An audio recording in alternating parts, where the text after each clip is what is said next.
Blockception. Here's my intro that I made you not be able to do your intro. To the intro.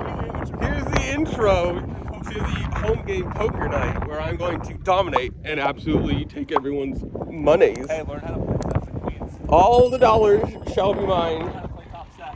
Fast forward to 6 hours from now as I leave here and cry, and I'm down many, many, many dollars. I fucking hope you are, because that would be hilarious. It would be a great thing. And yeah, here we go. Poker, what is this? It's like the 6th week. Something like that. No, I don't know what you're on. I'm on number 2. Yeah.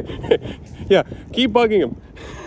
Keep bugging him. I'll link his channel. Quality content. We have the same. You weren't even filming in 4K. So this was the first hand of the night with the Nick game on with Queen 9 offsuit.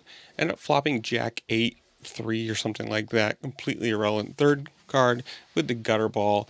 And obviously Nick game, just want to get out of it. Don't want to have to deal with this for a long time. With the gutter ball, ended up betting.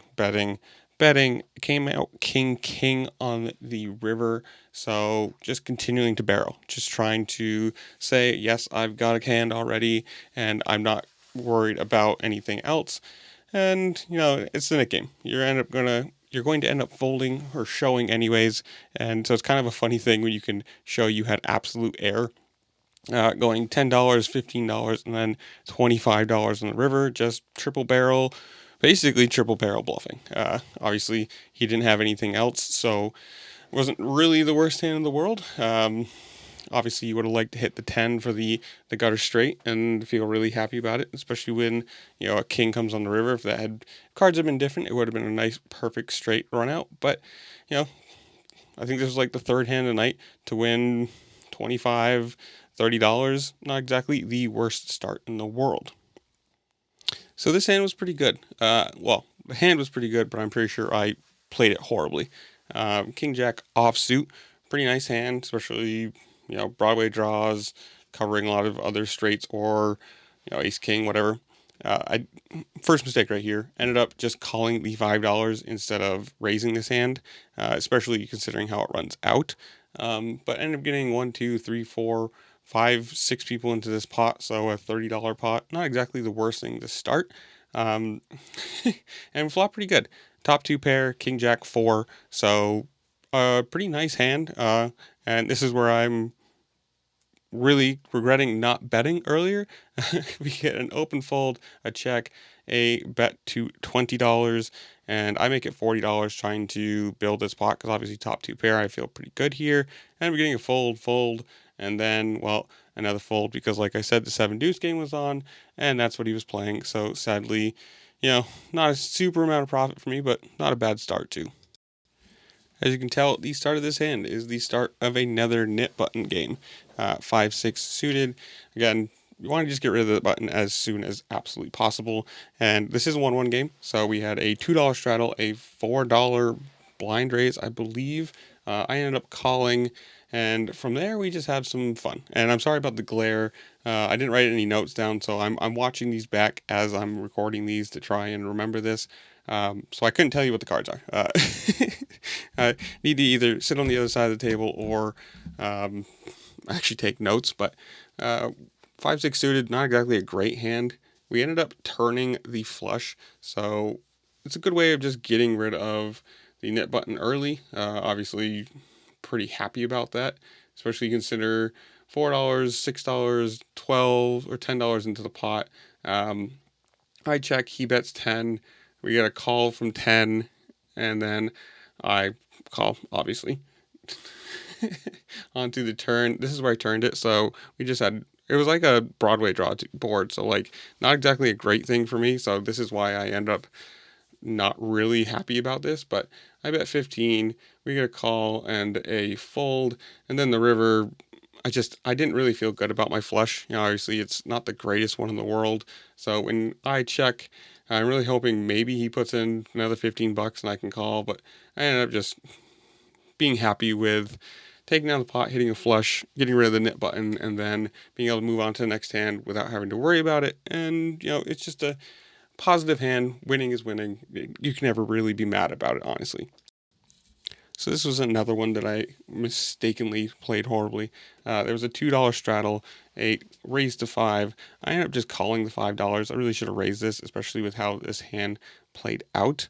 It's not exactly my strong suit here. We get a fold after us. We get a fold, a call, and then a call. And then we go to a flop of 10, 10, ace. So pretty good, trips with not the worst kicker in the world.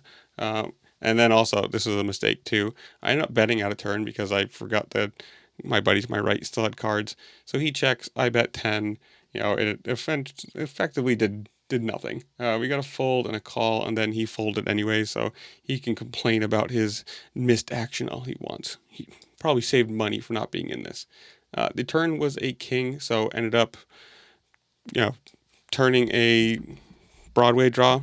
Not exactly super sad about it. Gives me, if I'm behind, it gives me outs. If I'm ahead, it makes, some scare cards, but also kind of lets people catch up. Ace, king, whatever along those lines. So I end up betting 30.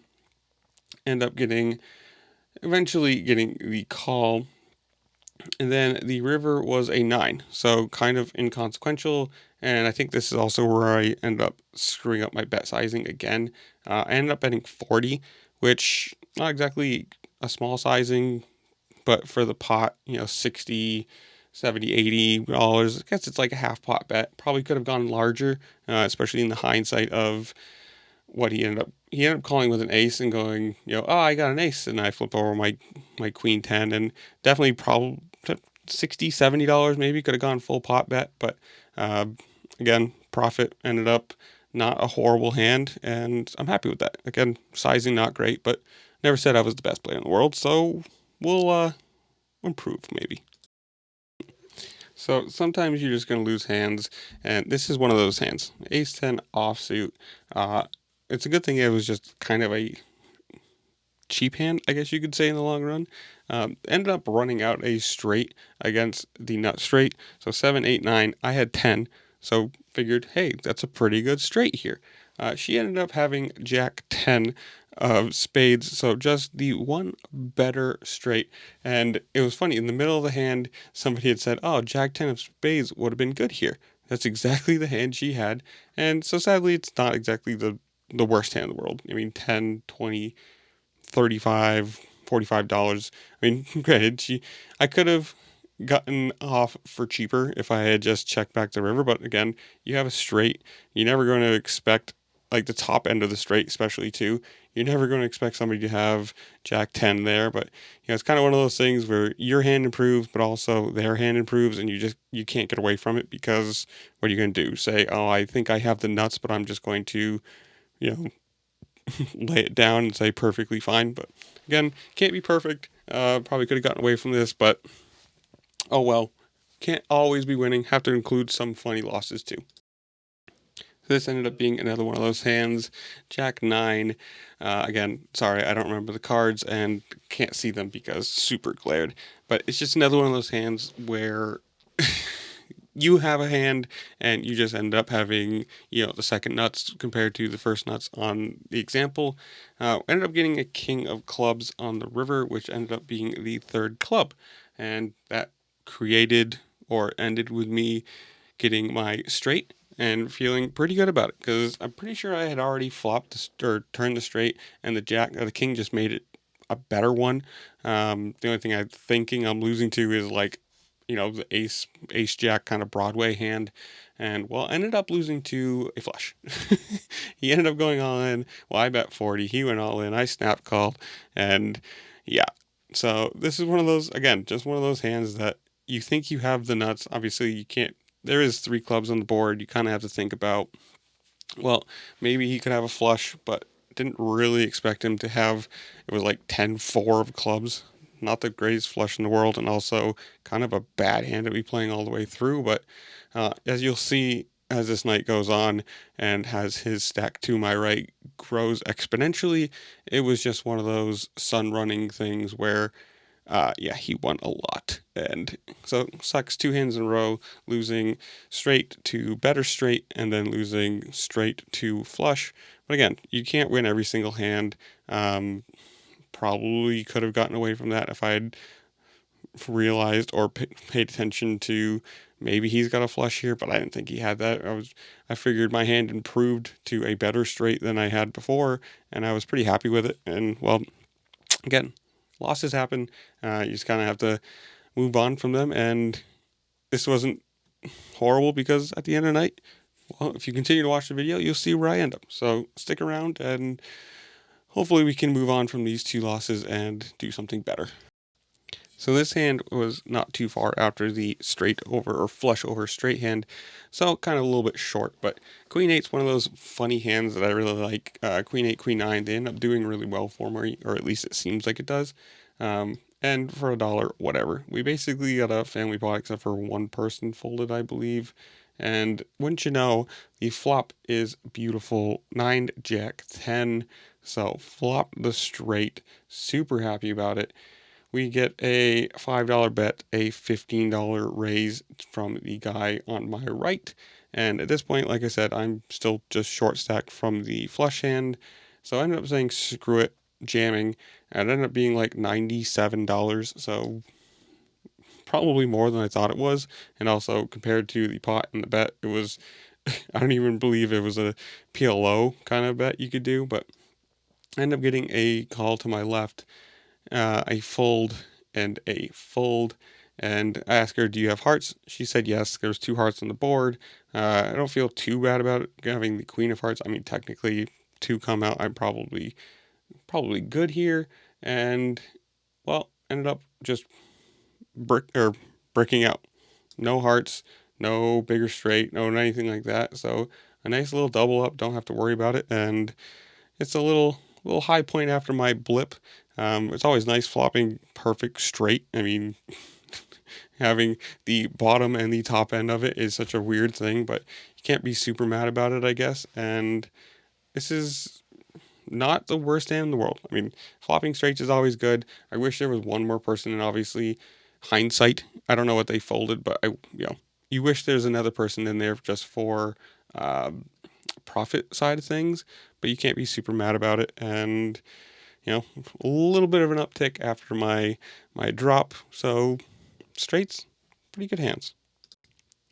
So this hand, we are back into the Nick game with the Jack 10 of spades, the hand that hurt me so badly in one of my straights to straight losses, and hopefully it can give us a little bit of a back profit. We had a raise to 25, a call from the end of the table, a fold to my right. I ended up calling, and we get a fold, a fold, a fold, a fold, and we go to the flop with what, $77 in. Mind you, this is a friendly 1-1 game with 77 big blinds in the pot pre-flop. We end up flopping jack, so a pair of jacks, and like I said, Nick game's on. You just kind of have to play a little more aggressive, especially when you just want to get out of it. And at this point, I was on the double up or bust kind of thing, so I could rebuy and not be short stacked. End up getting a bet of 25 down at the end of the table and a fold behind, and then just a jam from me. Ended up getting the fold, get rid of my card, show the pair, get rid of the button, and make what, $77 in profit. So not exactly the worst thing. Can't complain about that. I mean, that's a pretty good profit for a hand that isn't all that great. I think I flopped second pair.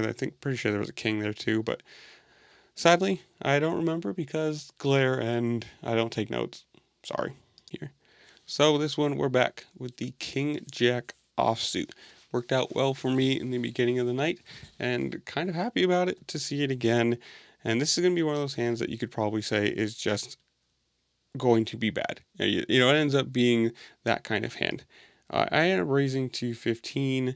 I get a call to my left, and then a raise to 35 at the end of the table. So I end up calling because, well, it's only, 20 more from what I bet. And King Jack plays pretty well. Broadway, 2 overs, there's a lot that I can do with this hand and not be super scared about it, I guess. The lady to my left also calls.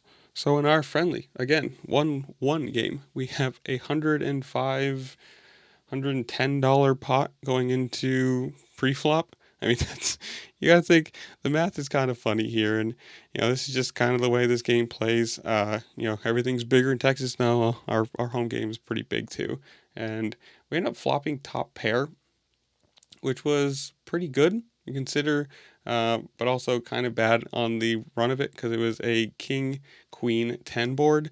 So in my head, I'm like, well, I've actually got a pretty good hand here, considering I've got the Broadway draw, I've got top pair at the moment. I can hit bottom end of this straight also. The guy at the end of the table ends up raising 250, and I just end up shoving for my remaining $94 because at that point, what am I going to do? Lady to my left calls.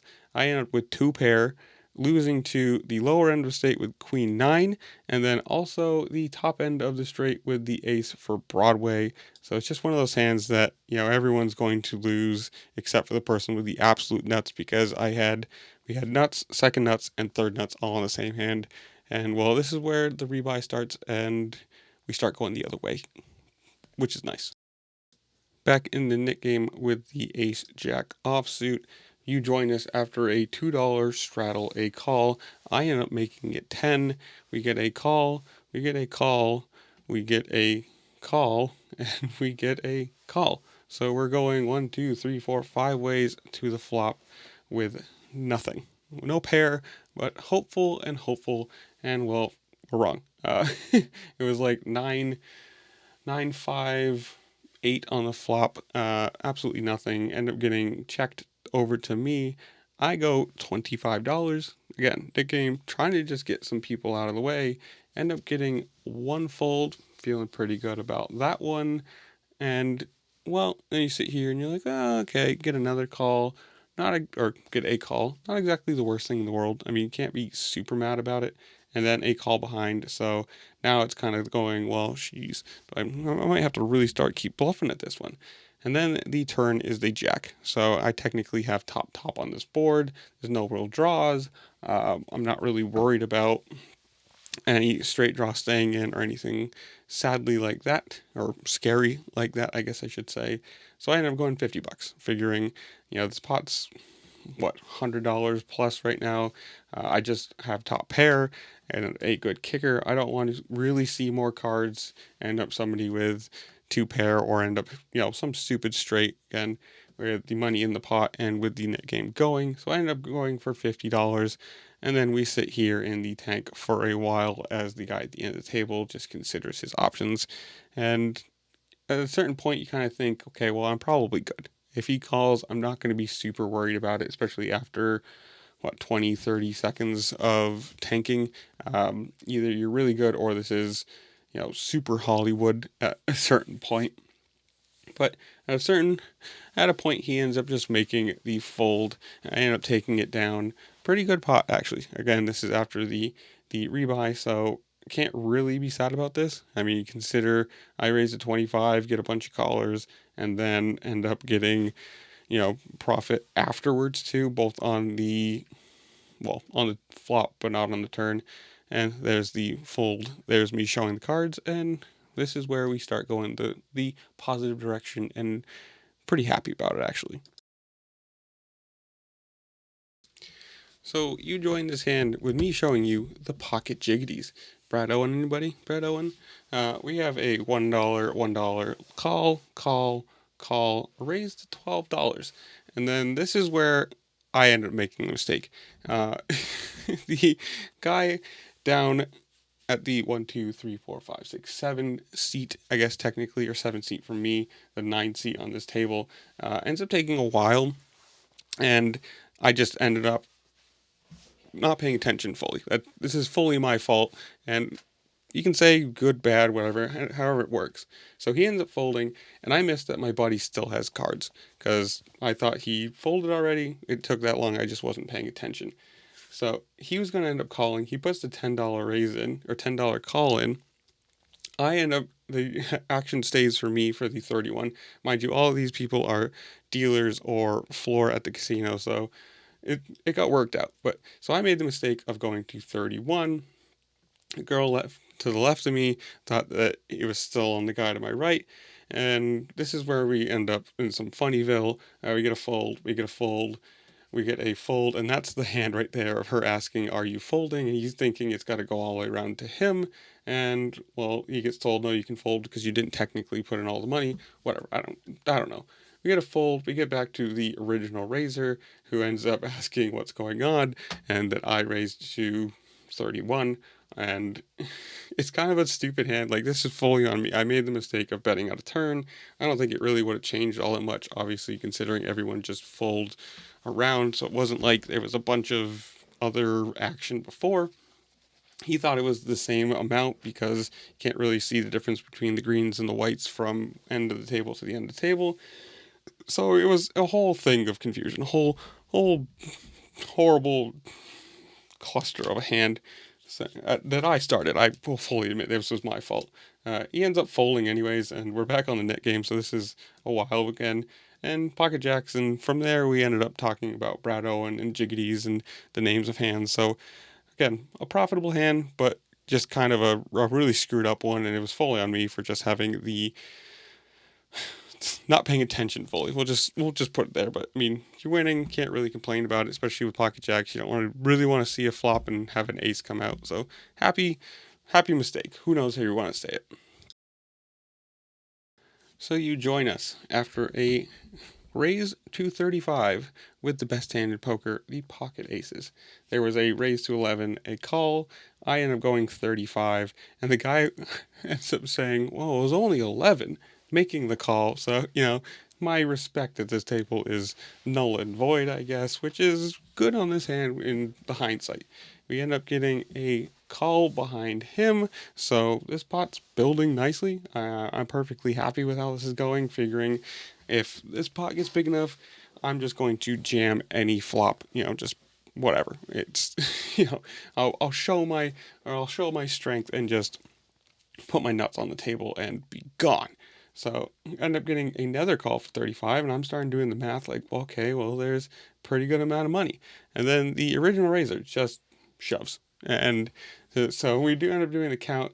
The guy to my right ends up asking for a count, and it looks like it's about $100. And then, well, the difference between the greens and the whites again became a problem, and it ends up being about $150. So to me, thinking this is beautiful. I'm super happy with this. I mean, obviously, I'm never folding this hand. There's no world ever where I even have to consider it. The guy to my right ends up folding, and I just rejam, figuring I'm hoping somebody else calls because, well, yes, I want more money in this pot, obviously. And I think I only ended up with like $200. So it's not a super big raise on top of this at all. I think it was exactly $200 if I'm correct on that count. Somebody can do it down below. And so I'm not mad about this at all. I mean, obviously, this is what I wanted. I wanted as much money into this as possible. And well, then you have the people behind, and we just end up sitting here waiting for a while because obviously people have to think about this for some reason. Either everybody had aces, king, ace, king, queens, kings, something behind, or who knows. And well, there's a nice shot of my hand. I apologize for that one. End up getting a fold and a fold and a fold. And this is where it got kind of funny because we ended up talking like, okay, well, what do you want to do? One multiple times. And I was like, it's completely up to you. He's like, what do you mean? It's like, I'm like, you're behind. He goes, oh, so I flip over the aces, showing him he is behind. He ends up at pocket queens. So we decide to run it out 3 times. Just kind of, again, it's a home game thing. It's fun. Never really want to hurt anyone's feelings or take everyone's money all at one time. And in one of those fun freak things, I end up taking 2 out of the 3 boards. The first 2 boards were just, I think, ace high or aces versus queens. So nothing really all that special on those 2. And then the last board, he ends up running out a straight, not exactly horrible. I mean, I faded a pocket queen. I faded straights on multiple boards, on 2 out of the 3 boards, so really can't be all that sad winning 2 out of 3 boards when you've got $75, well, actually $100 worth of dead money, and I'm getting a third of his back. So for me, this was a really good night, a really good hand of the night. I wish I'd gotten the board to actually show it. Again, I'm going to try and be better filming the boards or writing down what they are at the so I can actually tell you what they are. I know the bottom was a straight, and I know the other two didn't matter. So obviously it was just pair over pair, and it's one of those things. This was exactly what you wanted. I really wished. Uh, Again, hindsight, who knows? If one of the other people had called, they might have had a better hand, and I might have lost a couple of these boards. Or if I just said, one time or 2 times, I would have, scooped it all and been another $150 positive and been really happy about that. But here's the math of people trying to figure out 2/3 and whatever. A positive hand, not really mad about it. Aces didn't get cracked, and you can't really hope for more than that. Not a ton to this hand, but it was kind of funny because obviously Jack 10 offsuit, there was a $10 raise. I ended up calling a call behind, and the guy to my left was saying like, "Oh, you call with Jack 10?" And I was like, "Huh?" He goes, "Oh no, down there earlier." And I was like, "Oh, well, that's kind of funny you're saying that." And that's exactly the hand I have. Flop was Ace Jack something. Again, I'm sorry about the not knowing. I bet $30, just figuring again, whatever I have a pair, I'm going to show some aggression and see if I can get this through. Get one fold, get the other fold, and obviously no net button here. I don't have to show, just, $20 of profit and not a loss. You join me in another knit hand with the Queen 9 of spades. Again, Queen 9, Queen 8. I really like these hands. They're kind of fun to play, especially suited. Can't complain about it. End up betting 10, getting a call, And so we're going to the flop going, well, I hope I hit something. Probably not. And technically, it was a probably not. I end up with 1 spade, so not exactly a great thing in the world. 5, 2, something. And so I ended up betting $25, figuring I want to get out of this hand. I've got absolutely nothing. I don't want to see any more cards. I just want to act like I've got a big pocket pair or flop a set or something, and I just want to get out of this. Sadly, that doesn't work, and I ended up getting $20 out of my $25 bet. So go roast MF Poker right there for jipping me here. Uh, End up turning a spade, and so I bet $50, figuring, okay, well, I turned a flush draw. Again, knit button, I just want to get out of this hand. I don't want to see anything out, and maybe brick. And he flips over 4, so he had a pair. We ended up running the river, and I would have gotten a spade. So if I'd bet a little bit smaller and just reeled him in, or if he had called right here, I could have made some real profit on the river. But again, knit game, just trying to get out of it with the button gone, bluffing my way through. And yeah, so I'm owed $5 as I'm watching this. I'm going to claim that next week. Another knit hand, but this one probably pretty good to start with the pocket nines. And I also made a mistake again. Behind his castle walls of chips, I didn't see his. So there is a straddle on the button, a fold, and I had ended up betting way out of turn. So that's my bad, 215. I ended up getting 1 collar, and then, well, the flop came, let's see here. Yeah, not good for me. Ace 3, 5, or something like that. I just end up betting $20, trying to, again, get out of this knit button. I raised pre-flop, trying to show maybe I had the ace, and pretty easy win. Take down $15 of profit, and then not have to worry about it anymore. Again, get out of the knit game, and profit's profit. Again, never going to complain about winning a hand, especially easily like that. So you'll join me in not a bomb pot hand, but a straddle hand with the pocket 10s. Super happy about getting a pocket pair. There's a raise to 15, a fold, a call, a fold. I go to $30. The guy who made the original raise ends up counting out, I believe it ends up being $60, if I remember right, which to me, perfectly happy with that because Pocket pairs, not exactly the worst hand in the world, especially as high as that is. The caller ends up folding. I end up making the call, and, well, it came down pretty good flop. And you can tell this is pretty close to the end of the night. There's only 5 of us going right now, and it was Jack 10-5.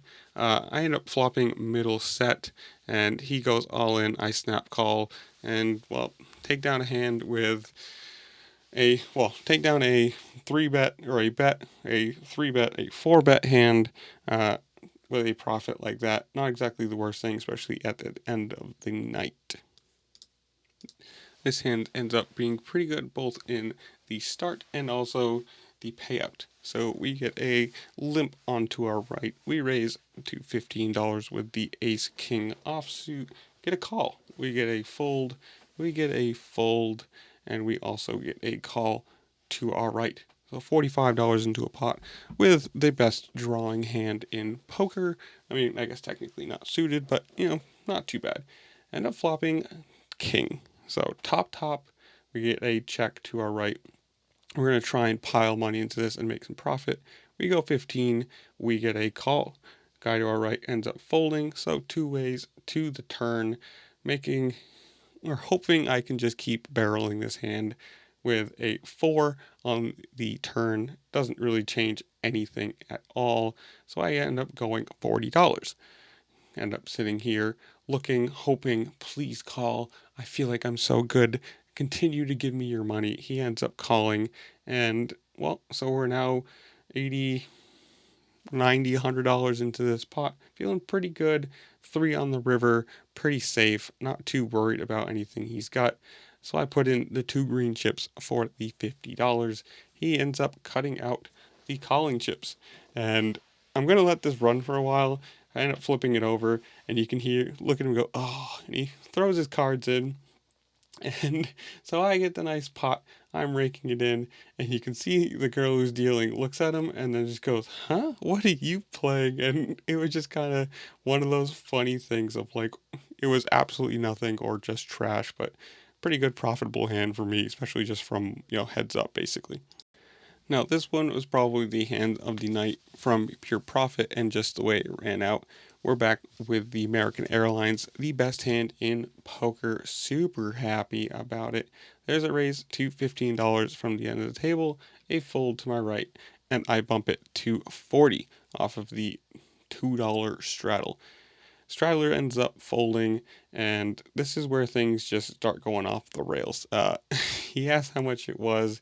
He ends up throwing in a black chip for the $120 re-raise, figuring this is perfect. This is exactly what I want. Again, you're never folding with aces. It's just what it is. So I jam. Just whatever it is, I'm happy. He goes, do you want to run it a couple different times? I say, sure. Again, I'm ahead. I'm perfectly fine with this. I end up with a boat, actually 2 boats technically. There's 3 4s and an ace on the top board. So I end up flipping over my aces and feeling pretty good. I'm at least going to get half of this pot, and I'm not even going to worry about it. End up flopping the nut flush draw on the bottom and then getting the nut flush on the bottom. I end up having him covered. So this was like a 300 and, I don't know, $320 pot, or at least profit from this pot, and it's pretty good considering having aces twice in the night, running 5 different boards and only losing one of them. It's not a bad percentage when you consider it's a pretty good baseball hit. And this is obviously pretty much the end of the night. There's only 1, 2, 3, 4, 5 of us. So with that knockout, it basically becomes the end of the night. I mean, you can't really play for too much longer than that. But this is probably the one of the night that I'm happy with. I mean, once, twice didn't really matter. It was going to be fine. And he also had pocket queens. So both times I had aces and going all in, I ended up beating pocket queens. Feels pretty good. So here is the aftermath. We're not counting. We're not looking over there because that's just fucking Narnia somehow. What are you talking about? Positivity for the night. You can do the math here, but this is a fuck ton of money. For 22-22. I know, it's 22-22 for a 1-1 game.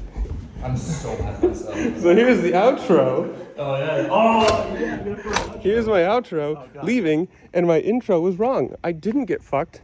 I left $510 positive. Now, that sounds like a great amount. Let's turn it over to my cohort here, and please tell me what your profit is for the night. My profit is $2,022 in a 1-2 game. No, Sorry. a 1-1 game. So I sound good. That's fucking ridiculous. I didn't get to film my